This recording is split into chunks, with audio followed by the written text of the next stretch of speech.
You're listening to She's the Business podcast. Hello. So I'm here in the studio and we have a very special episode today because I actually have two amazing guests with me. So welcome to Mia Fileman and Fee Johnston. Thank you for joining us on She's the Business podcast. Thank you so much for having us. It's such a treat to talk to you today about what me and my best business friend have been cooking up. Yeah, that's amazing. So can you tell us, maybe you go first, Mia, a bit about what it is that you do in your business, a little bit of background, and then Fee, and then we can kind of talk about this new co-founding adventure that you guys have embarked on together. Yeah. So I'm a marketing and campaign strategist with 2 decades of experience, and now I'm a full-time mentor and trainer to female entrepreneurs. So I work with them on their marketing and their campaigns. And in my capacity as the founder of Campaign Del Mar, I started collaborating a lot with Fee, who does money stuff that she's going to talk about. Love how you say money stuff. That's a nice segue. Fee. Well, Jess, thank you for having us. And hey, Mia.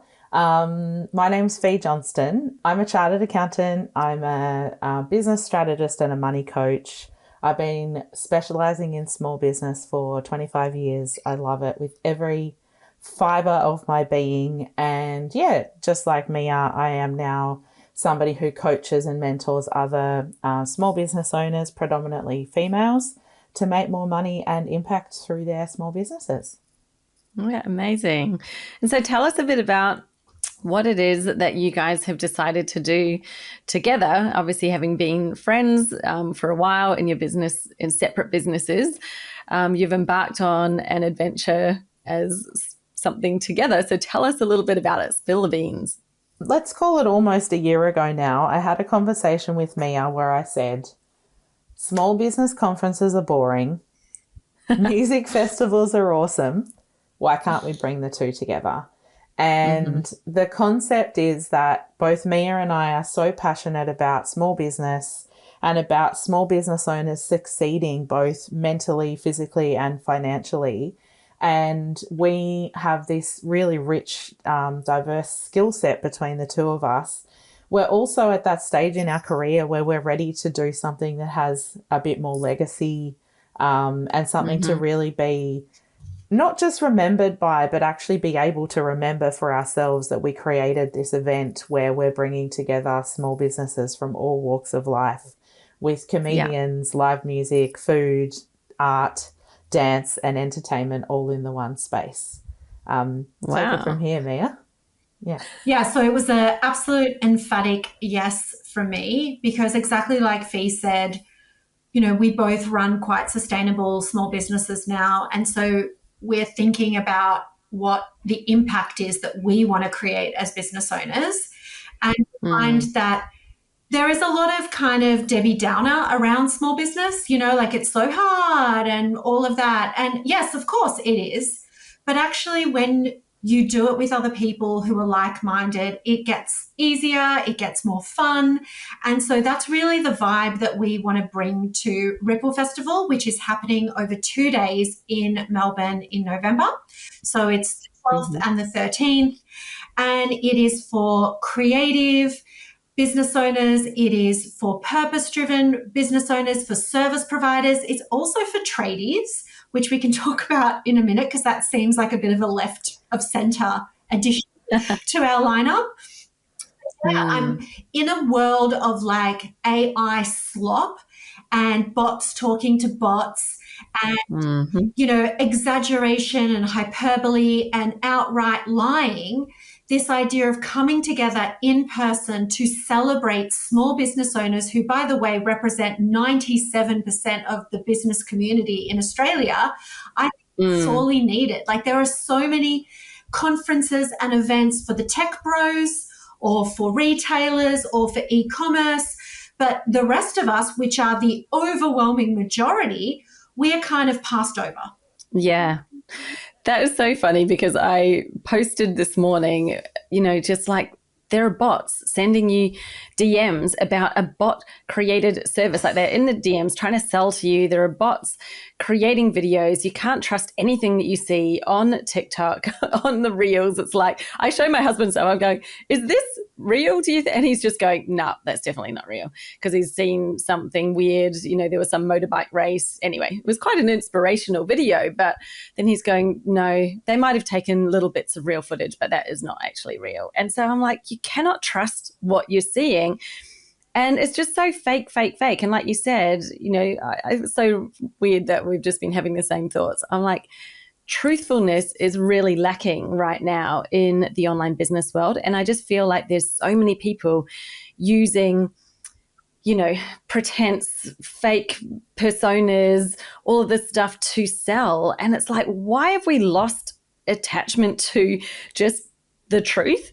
Being really honest, being open, being yourself. Like, what is wrong with that? I don't think there's anything wrong with it. It just seems like there's people with no qualifications, no experience, no nothing, you know, trying to show up as something that they're not. And I'm just so over it as well, to be fair. Yeah, integrity has been lost. And as a result, we've eroded trust with the customer.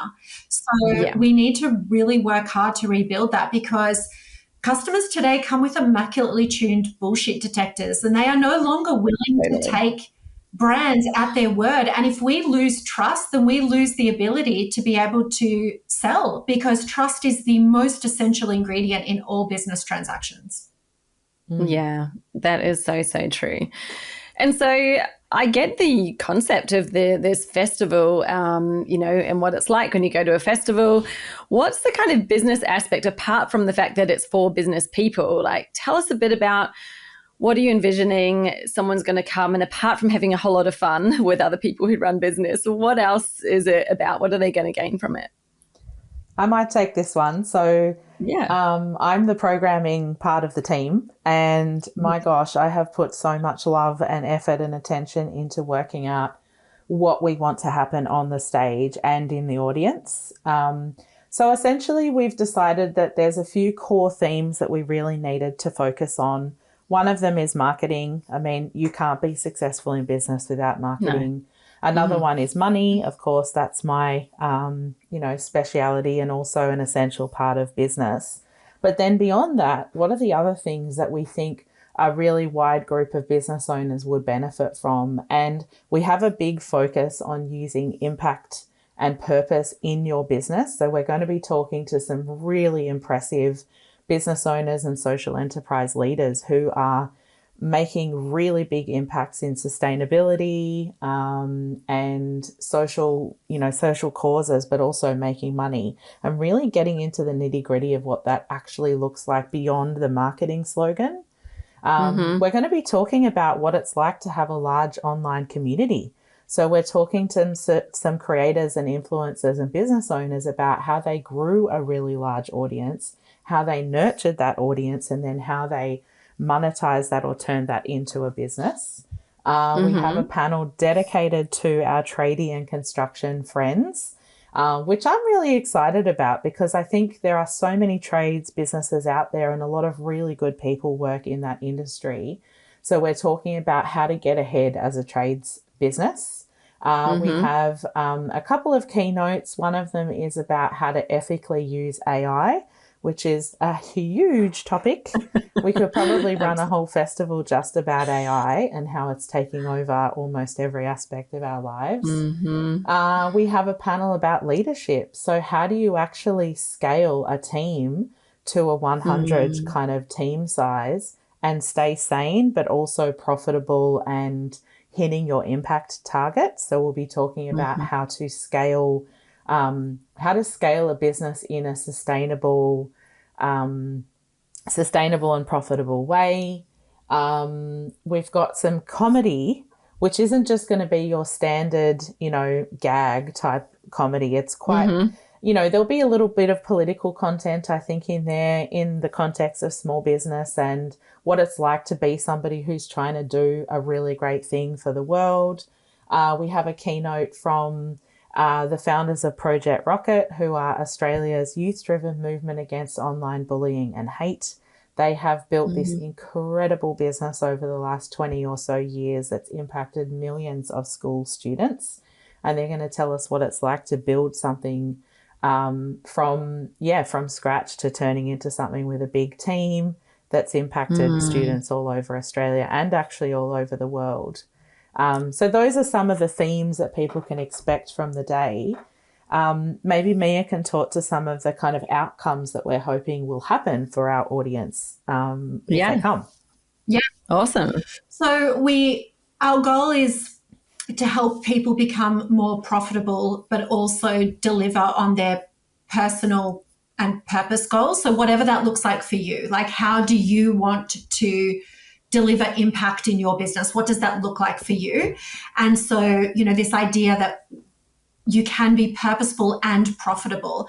And we've got people who are 2 or 3 steps ahead of us on the stage modeling that behavior, not Nicole Kidman and Drew Barrymore, who are cool, right? But they're not exactly going to light the path for small business owners like us. And, we can walk in their shoes behind them. And then we want people to come along and feel that small business is easier for them after having attended Ripple, because they're able to put a couple of strategies and tactics in action straight away. They're able to forge new collaborations or networks or partners of like-minded people. Fee and I collaborate all the time, and it has been so helpful for both of our individual businesses to just, have that coming together for mutual benefit. We share the costs. We share the work, everything. A problem shared is a problem halved, right? Yeah. We'd love for that to be really the foundation of Ripple Festival, is that it's much more than just an event. It's actually a community. And without sounding naff, it's actually a movement. Yeah, yeah. And I really think the name Ripple to me is like, imagine the ripple effects that happen after you've come along and once you're involved and engaged like that. I can really see, it makes a whole lot of sense. Now, I'm curious because you've talked about this sort of speakers and, they're quite wide ranging.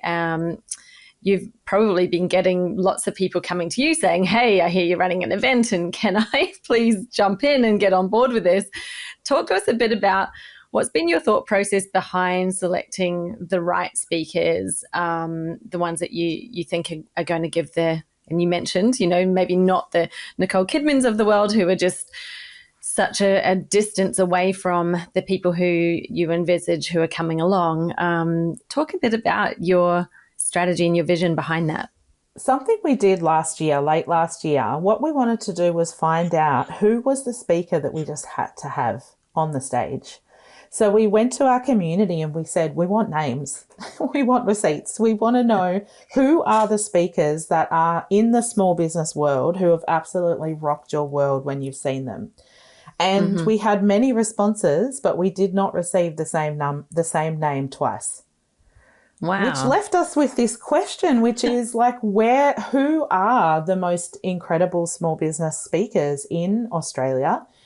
We made the decision early on that we wouldn't be flying in international speakers or performers this year, partly because there's a sustainability aspect to that, but also because we really want to champion Australian small businesses and creators on our stage. So we kind of quite early on decided that we're not going to be having one big name that's the only big name of the festival. So what we've done is we've created a range of different panels, experiences, and, thought-provoking exercises for our audience to be part of, with some speakers who are quite young in their speaking career. We've got some really seasoned speakers. We've got some big names that people will recognise, some of whom haven't quite been announced yet. But yeah, the sort of process that we went through was to first start with what topics we wanted to cover. So what are the topics that we really want to make sure that we are covering and addressing and doing justice, rather than just having all these little tidbits that don't really fit together. Then we started with our community. So who are the people that we already know are either incredible speakers or have incredible insights or opinions that are different from, what the sort of status quo is. We're not interested in somebody getting up on stage and telling us something we could have Googled, right? So that's where it started, is the topics. Then we're looking for expertise, and absolutely we'd be lying if we said we weren't also looking for people that have some profile and an audience of their own to bring with them. So that was our approach. It has not been easy, I've got to say. It's actually been incredibly difficult trying to sort through all of the different people who wanted to be on the stage. We did do an open call out, which was a very small window of time, but we did an open call out to try to see what sort of responses we might have. Really disappointingly, most of those pitches were not very high quality in terms of perhaps not were very well considered or not very clear about exactly what their point of difference was going to be as a speaker or as a potential collaborator with us on the stage. We have had to say no to a lot of pitches, and I might hand over to Mia to give her perspective on, what she's been seeing from her perspective about that. The other thing that I want to add is that I'm sick of seeing the same people on stage at every event. They all look the same. They all sound the same. And so we are very passionate about representation, and it's not, it's lip service that we are paying. We have built this festival from the ground up wanting to highlight minority voices, marginalized communities. So that added another layer of depth to our program, that we needed to consider LGBTQ. We needed to consider First Nations people. We wanted Greek people, Indian people. We wanted, a really rich tapestry, because that is Australia. My parents migrated here from Greece. I am the first generation born in this country. Why is every event white people? So that was also, I call this playing human Tetris, but with feelings. Okay, so then when we came down to the pitches, and Fee is 100% right, as a marketing strategist, I really wanted to grab some people and have a little chat to them, because a lot of the pitches were like, hey, Mia and Fee, I'd love to be at Ripple. I can talk about brand storytelling. Are you serious?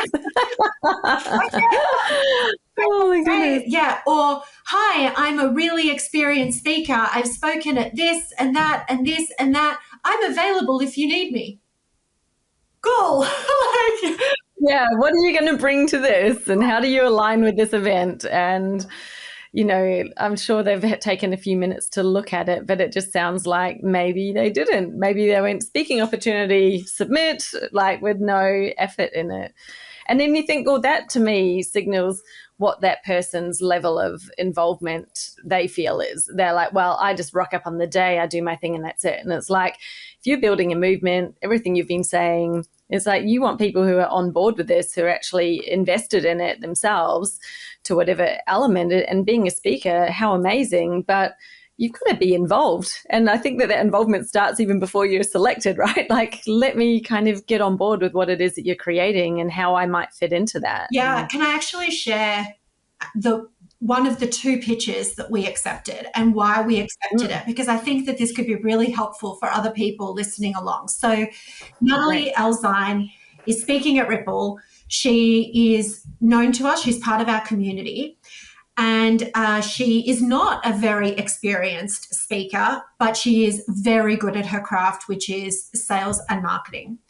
And so Natalie bided her time. She bought her ticket to Ripple Festival and said, I am supporting you and what you are doing, because we are bootstrapping and bankrolling this festival. I'm buying my ticket. I am coming no matter what. She then bided her time and she waited to see how it was playing out, and we were sharing our philosophy and our objectives and our ethical framework and our goals.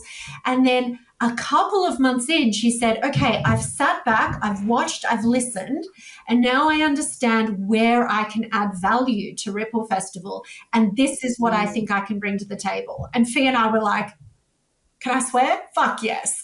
Like, of course, yes. Yeah. It's like, and that's something you can apply to almost anything, right? Like, I think you host a podcast as well, Mia, and the amount of pitches that I get that are just like, well, here's all about me, and I've spoken here and I've been on this, and I'm like, that is irrelevant. Like, great, good on you, well done, nice to know, but that's not the reason why I'm bringing you on my podcast. Like, I don't really understand why that's such a difficult concept to get in your brain. Is it's not about you or who you are, it's about what you're going to bring to the people who are listening. It's about the conversation we're having. Like, this podcast isn't about me. I started it to give more women a voice, you know, especially not just always the big names. It's like, well, let's have people come on here, let's have a conversation, let's talk some real talk, let's talk about the stuff that isn't the highly polished, you know, or the boring how-tos on Google. Let's talk about the things that are happening behind the scenes. And it's like, if you'd listened to even a quarter of an episode of mine, even the intro, you would kind of have got a feel for what it's about. And it just shows. And then they say, yes, I follow the podcast. Yes, I've written a review. I'm like, lie. Straight up lying. And you want me to bring you as a guest on the podcast. Like, it's just not a great way to start the whole thing, is it? So I completely see that's amazing advice. What do you look for, Jess, in your guests? Well, authenticity and that truthfulness to begin with. Like, you know, if you say that you've been enjoying the podcast, but then you just give me some kind of bog standard, we send this to everyone stuff, I'm like, yeah, you haven't. You're just saying that you have because you think that you should. And, you know, I'm like, I would like a guest to have a look and get the feel for it, and then say, this is the topic I would love to bring to your podcast. Not like, here are all the different things I can talk on, and give me the job of picking what that would be for them. I'm like, no, I'm not doing it. That's, you know, you want to come on here, you do the work of figuring out what is going to be the right, more relevant and most valuable thing that you can offer to my show, and we can go from there. Like, I may still go, yeah, that's cool. How about we, you know, change that a little bit if I don't think it's a right fit, but at least you've been upfront and, you know, you've kind of stood in your expert zone and said, this is what I can bring and this is what I'm going to talk about. If you don't know that, why are you asking me to choose what your topic is? Like, I think it's such a great point, Jess, in the context of both a podcast and a festival and any kind of collaboration. Is it feels to me like we've lost the connection that the audience is who we are there to serve. So when we're thinking about the festival, I've been imagining myself watching the people that I'm programming on the stage, but I'm also physically imagining what the crowd is going to be doing while this is happening. I'm imagining the conversations they're going to be having, the thoughts, how they're moving around the event. And what's so important to us as festival promoters is that the people we have on stage are there to serve the audience, not themselves. And I think a lot of pitches that all of us receive for our podcasts and for other speaking gigs and the like, it's not about the speaker. It's actually about the contribution that they want to make. And I think that's something we can all reconnect back to as business owners. Yeah. It's that you've just summed it up perfectly. And I think there's just so much of that. We were talking before about all the, you know, the bots and the reaching out in the DMs, and it's all like me. You know, want. And I'm like, whoa, like, I haven't even said I have a need or an interest, and you're like trying to force some video on me. Like, go away, please. You know, it's just, everyone take a big step back and have a think about it. Like, yes, we're running a business. Yes, we want it to be profitable. You want an event to be profitable. And I'd love to hear in a moment about, you know, how you're making that happen, because obviously running an event is a big outlay. But it is so much about the audience. And the reason why is because it's the experience, right? Especially with something like an event, you're creating an experience. You're not creating a platform for sales or come along and give out 100 business cards or like, no one goes away going, great, I handed out 500 business cards. Like, that's not the experience, right? It's like, wow, I came along. This was such a cool time. I elevated who I felt like I was. I met people. They allowed me to expand. It's like, it's the space that you're in. It's the feeling that you get from being there, whether you remember half of the things that you learned or not. It kind of doesn't matter in a way, because they're still in there somewhere. the stuff you learn will come out.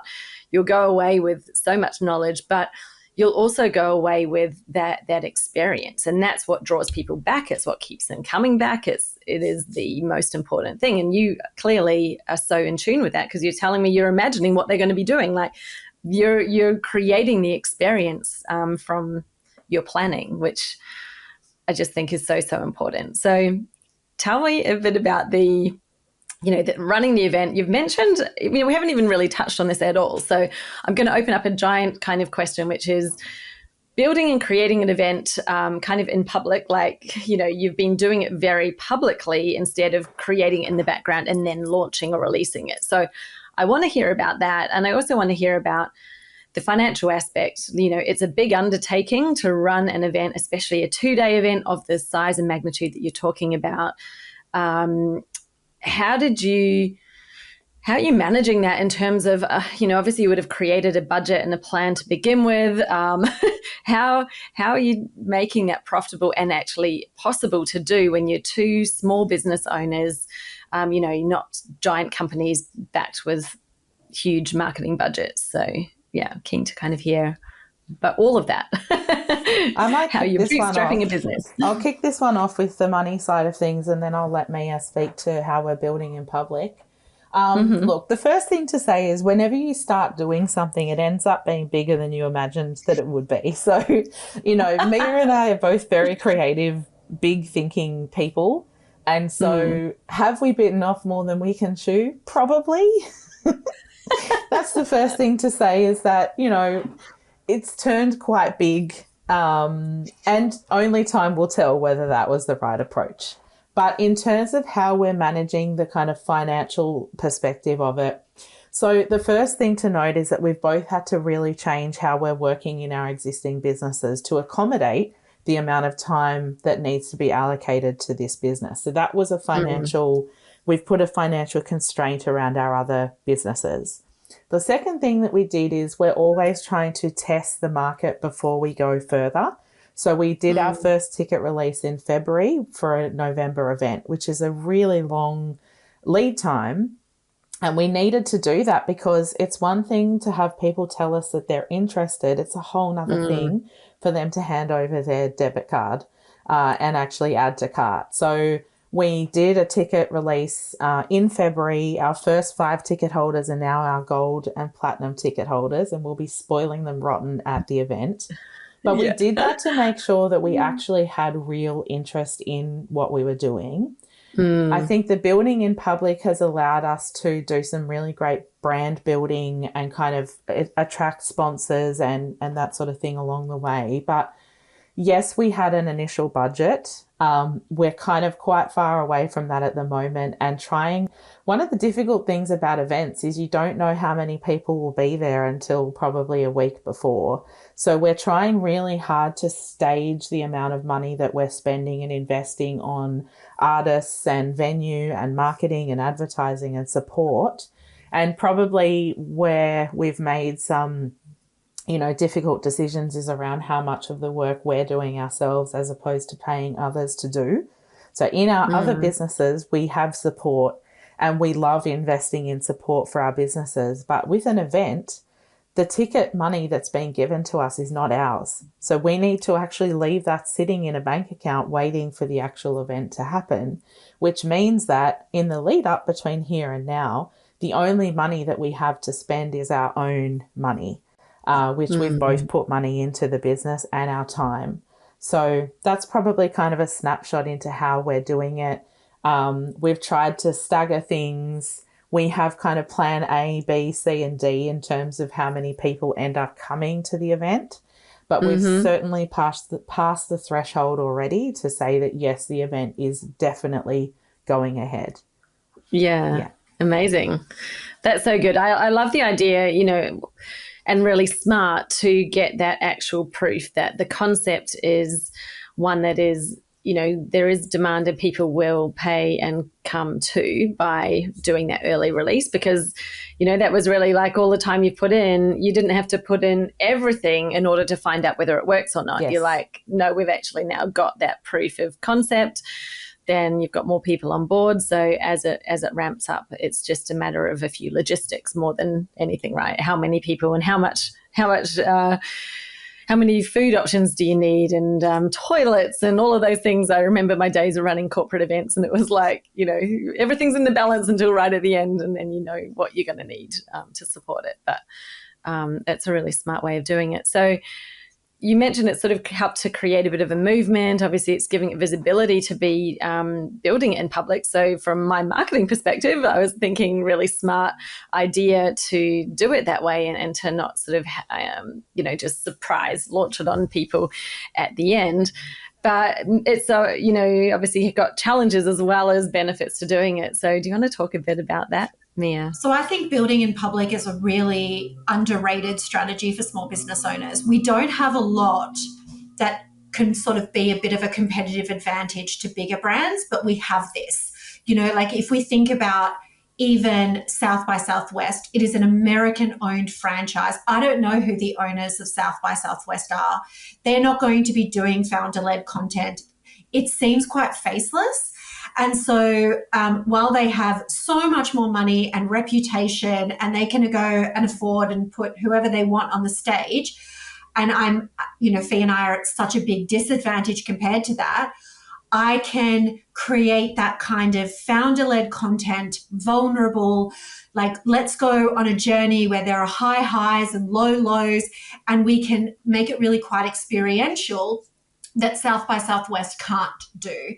And there are so many great examples of brands who've been super successful by building in public. So Brittany Saunders from Fate the Label, like from warehouse dramas to manufacturing faults to staffing issues, like people are so invested in her journey.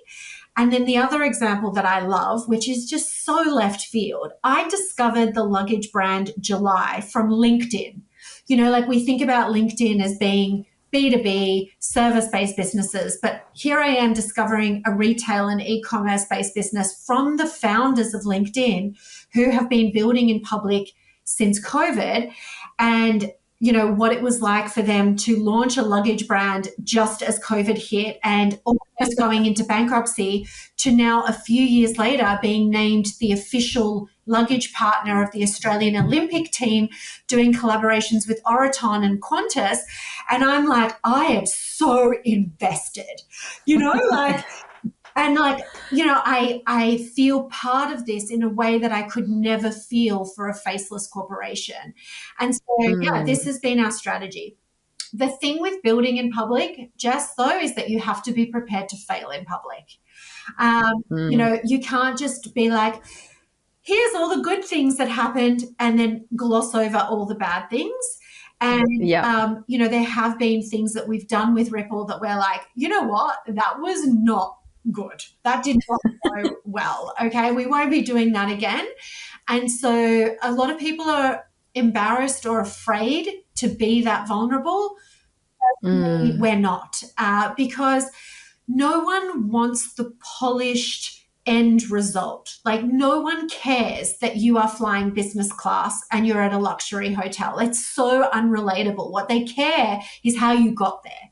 And what happened along the way, how the sausage is being made behind the scenes of Ripple Festival is much more interesting than here is a finished glossy event with blazers.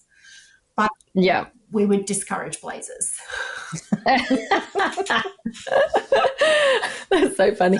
Now, I do have a question on this because it is an interesting one, and I know that I've had many conversations with people over the years about, how they share, what sort of stuff they share, being authentic and open, totally very much on board with it. But I've also seen some what you'd almost call train wrecks where somebody is kind of sharing almost like the very messy middle, like the full breakdown, but they have no actual insight at that point in time. It's almost like using social media as their therapist and just being like a blah. And I'm like, okay, I get that you're kind of sharing where you're at and what you're going through from a, if you are someone who's sort of leading people and it's also about what you do, then I was like, there's a real fine line between that sort of vulnerability and then sharing it once you're sort of through it and you've got the lesson to impart, you've got the insight to deliver at the end, as well as sharing what happened. And so I'm curious to hear your thoughts, because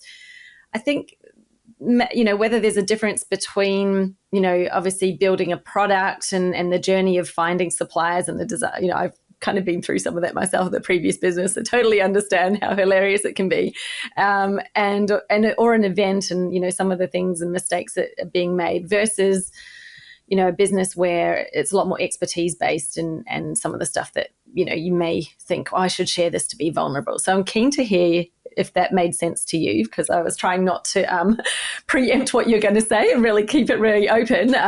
But yeah, I'd love to hear what your thoughts on that are. Like, what stuff to share, what's really good to share that shows the ground roots, and what to maybe save for later. Yeah, it really goes back to what Fee was saying before about how we are ultimately here to serve the audience. So what is going to be valuable and interesting to them?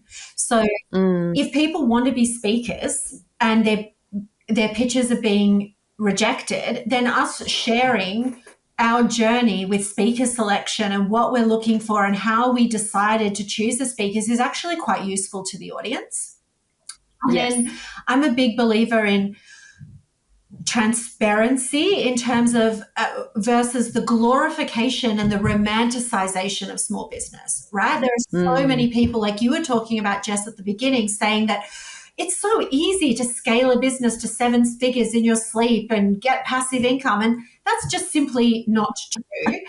And so I want people to go into business events with their eyes wide open. Hey, this is what you need to consider if you are planning on starting a festival. And this is what it takes, us bankrolling it in the first year, me on the tools, building the website, Fee programming a festival, even though she is not a programming director, but has done a sensational job, so that people can go, right, this is exactly what it looks like, not this polished veneer. It's just there to self-serve. That one word you said, what is of value to the audience? Like, I think that is really your litmus test, right? Like, there's so much that you could share, and you will no doubt have more stories as well once things have happened and come out and you're launching it. You can go back and even share more of what did happen, maybe some of the personal journeys that you went on or things like that. But yeah, I really love how you describe that, because that to me just makes so much sense. Share what's going on in the moment when it's of value to your audience. Like, is it of value to share your breakdown right now? Well, not unless you've got the value part of that, as in, this is what's happened and now what's going to happen, instead of I'm just in pieces. And that's where I've seen some people do that kind of in the moment content. And I think, you've kind of got the idea of being vulnerable, but applying it in a way that's probably not of value to your business or your audience. Can I just add a little bit of context to this part of the conversation? So something for people listening to know is that I've been in business nearly 15 years. Mia has been self-employed for 12 years. We're not beginners at business, but we also have each other. And I think that's something that actually makes it much easier for us to build in public and to be a little bit more vulnerable with our audience, is because we've got each other to debrief with and go through the highs and lows. And we have both had really difficult moments in the building of this. It has not all been easy. We haven't agreed on everything, although we've agreed on almost everything, which has been great. But, it's much harder to build something in public when it's just you on your own, or when you're really new to business, because there's just so much context that Mia and I have as such seasoned business owners. And I think that there is a huge part of the internet where vulnerability porn, trauma porn is kind of used as a marketable form of content. And I think that it's really damaging. It's really damaging to people who do have trauma and who have real vulnerabilities that they're not safe to speak about yet. And that's certainly not a sort of a line that Mia and I want to cross. We want to talk about things that are really going on behind the scenes, but not exposing our audience to our kind of deep traumas or that sort of thing. Yeah. Yeah, yeah. And it sounds like you're doing it beautifully.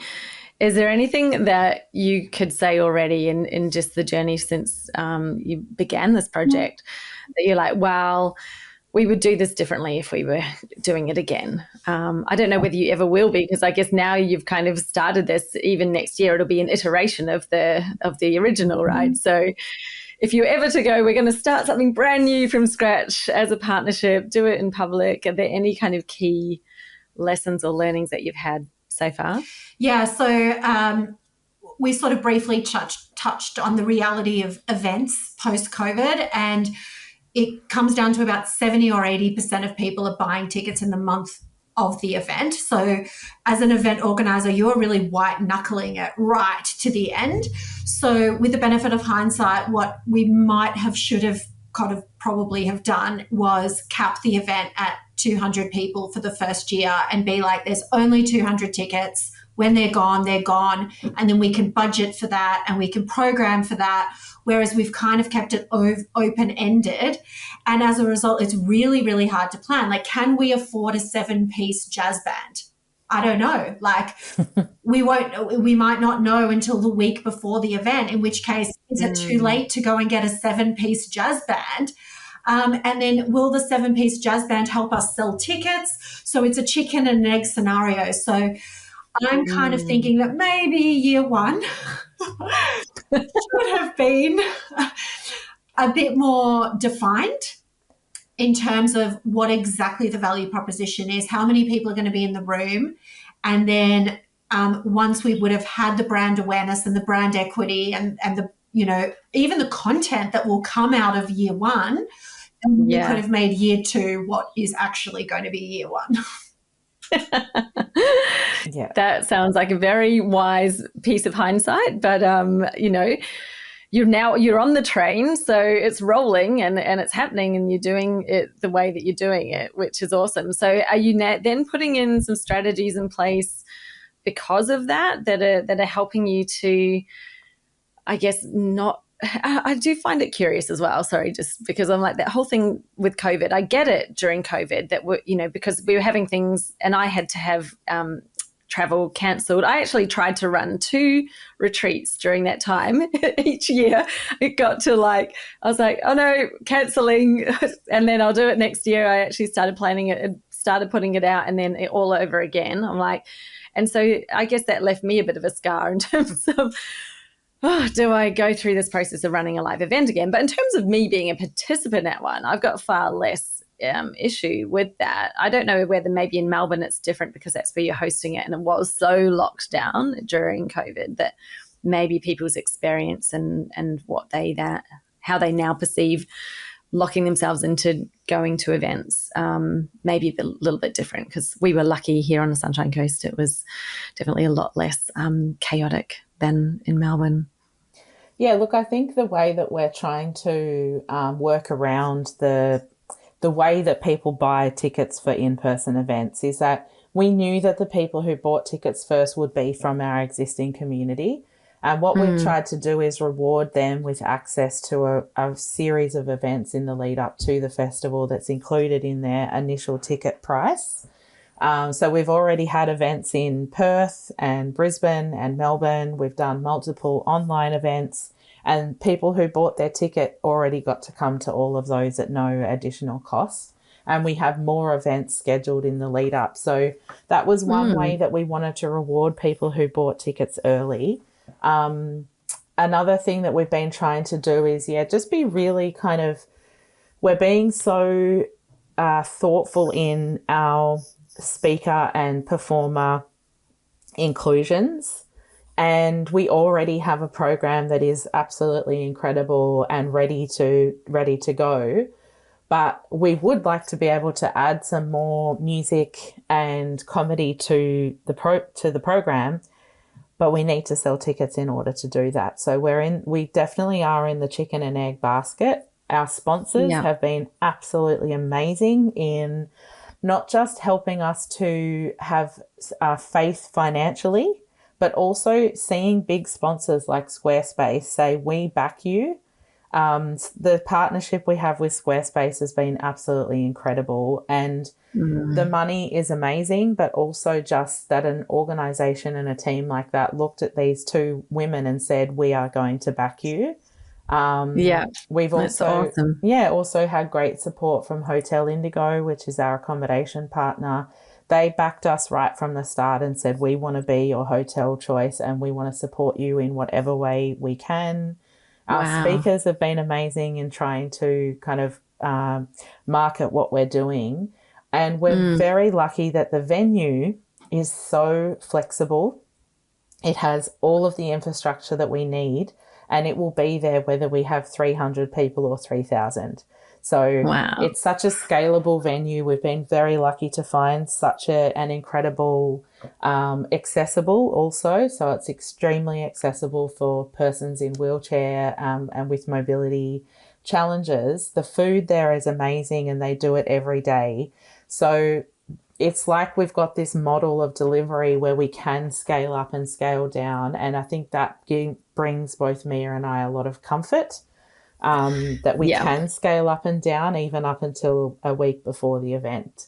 And we've also been really choosy about which support we have brought on board in our business already. So we have an event manager who's been fantastic. The venue has been fantastic. We have an audiovisual crew who are absolute experts, and they are going to make the festival sound and feel and look amazing. So having that team behind us makes it feel like it's not just us, and our sponsors and the people who've already invested in tickets are the ones that are helping us keep the faith. Love it. I was wondering, if there's anything that you guys feel willing to share, doing something like this with someone who is, a friend and now a business best friend, a BBF. Has there been any challenges in the balance between the friendship and obviously the business partnership? Both are nodding. Of course there have been. We, like Fee said, we've definitely agreed more than we've disagreed, but that's the normal course of friendships and also business relationships. It really comes down to a deep respect for one another, deep love for one another. What I would say to people considering this is, don't go and embark on a festival first.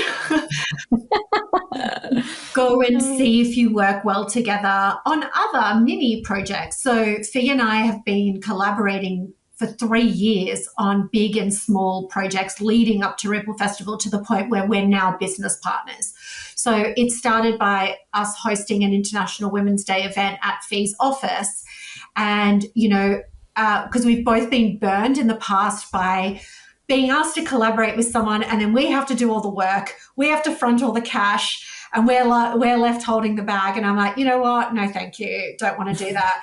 Whereas with that International Women's Day event, it went so well. We both, put in the fair share of effort. We have a different skill set. So money, scary, numbers, don't talk to me about it. So that really helps. I've been in a failed business partnership before, and so has Fee. So we have that lived experience of what wrong looks like and how badly it can go. And so we've learned from those experiences, and we've grown from those experiences, and we understand the value of really early and upfront communication. And I think one of the best things we did is the division and conquering, which was really Fee's suggestion. So I'm playing to my strengths, which is marketing, but also I've discovered I'm really fucking good at partnerships and sponsorships. And that has been like a really awesome learning for me in this journey, that this is a new part of my skill set that I didn't even know existed. Wow. Fee handling the money, of course, but as a byproduct of me doing partnerships and sponsorships and marketing, she needed to do the programming. Turns out she's flipping epic at it. And so, it's kind of like we know what we need to do. There's less stepping on each other's toes on a daily basis. No, I love that. And it means that you're both not meddling in the same thing. You're kind of like, you've got your roles, you're doing your thing, and then you come together and connect. And it sounds like, definitely as a numbers person, having that structure of the planning, it kind of does seem like a really good fit, even if you hadn't ever done it before. So congrats, guys. Do you want to give a last plug for the event, and anywhere that someone could, if they've been listening, they want to find out a bit more and see what you're up to, that they could go and check it out? I'd like to share that we need to be in person with each other more often. I think that we've lost so much about the beauty and the creativity and the energy that comes from being with real people in a physical room. And I think that coming to Ripple Festival is an investment in your business. It's an investment in your mental health, in your physical health, and your enjoyment. You don't have good ideas working your guts out, sitting at a laptop 5 days a week. You have great ideas when you give your brain different things to look at, smell, feel, hear, and experience. And I just know that the ripple effect for every person that's part of Ripple is going to be, it's just going to be huge, and it's going to spark new ideas, new partnerships, new business best friends, new businesses, new podcasts, new creative projects. And so that is my pitch, is that if you value human connection as much as Mia and I do, we really want to see you at Ripple Festival. The website is ripplefestival.au. We're very active on Instagram, and we're actually really friendly people, and we would love to hear from you in the DMs or the emails as well. Mia might have something else to share too. Oh, I think you nailed it. It's going to be a full body experience. It is going to be a good time. We're going to dance, we're going to laugh, we're going to sing, which is why I said preferably no blazers, because I just want people to let loose. But we're also there to help each other run sustainable and profitable small businesses. So yeah, we would love to see people come to Ripple Festival. And if you're thinking about it and have questions, reach out. We are super friendly. Yeah, love that. Mia and Fee, thank you so much for coming on, having this great conversation today. I know that we only really scratched the surface, but it has been an absolute pleasure to meet you both and have you on here. And I love the sound Ripple Festival. So please, if you're listening, reach out. The Instagram in the show notes, the website is in the show notes. Head over, and if you are in Melbourne, you'd be absolutely crazy not to just buy yourself a ticket, I think. Why not go? And, wherever else you are in Australia, surely it's not that big of a hop, skip and a jump to get on a plane and shoot down to Melbourne for a couple of days. So thank you, guys. Thank you so much, Jess. We really appreciate the opportunity. Thank you for having us. Are you struggling to find quality clients these days? Well, in this world of instant gratification and abundance of AI-produced content, it may be feeling harder than ever to attract the sort of clients who really value your expertise, are ready to show up, ready to commit and invest in getting the results that they actually want. But it's not just about guessing, and it's not about just creating more content hoping that something sticks. There is some specific things that you can do and need to have in your business in order to attract those sort of clients. And I'm sharing them with you in my training, my free training called The Magnetic Formula. So go and grab yourself a seat for this free class and let me show you what are these 5 key things you need to have in your business so that you end up with a stream of committed, high quality clients who are ready to invest, who help you have a very thriving, flourishing business that earns you over 6 figures a year, and you do it all in very easy part-time hours. Head over to jessicaosborne.com/TMF or drop below into the show notes, click on the link and grab yourself a seat for this free training while it still exists. I'll see you there.